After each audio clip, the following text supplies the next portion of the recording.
So going, all those things we just talked about. And what's interesting is that doing high intensity interval training can really ameliorate most of those negative effects from not getting enough sleep in terms of like glucose and how it's like your glucose isn't being regulated. And that's something that I learned firsthand by wearing a continuous glucose monitor while I was a new mom and not getting sleep.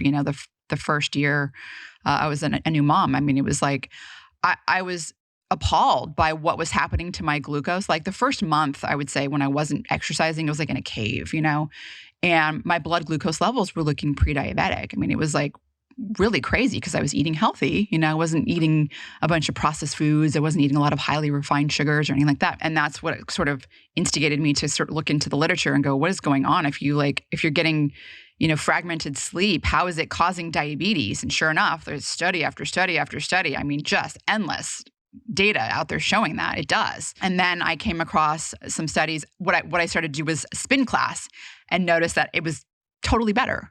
Like it lasted about 48 hours. So I'd have to do a spin class like every 48 hours. The poor sleep remaining constant. The poor sleep was constant. Yeah. I mean, you have to feed your baby. A mom with a baby. Yeah. Yeah. But the high intensity interval training, it buffered it. It really buffered it. It really did buffer it. And then, sure enough, you look in the literature and there's, a few studies showing the same thing. And I do think it comes down to that. Again, it's increasing those glucose transporters, which are just, when you have a really high density of those on your muscle, it's like just having the sink open. So the blood glucose goes into your, vascular system and the sink's there and it just goes into it. And it's pretty sensitive for, like I said, about 48 hours. The first 24 hours are the most sensitive, but it's very important. It's very important. Exercise is important to do, even when you're not feeling like it is the bottom line.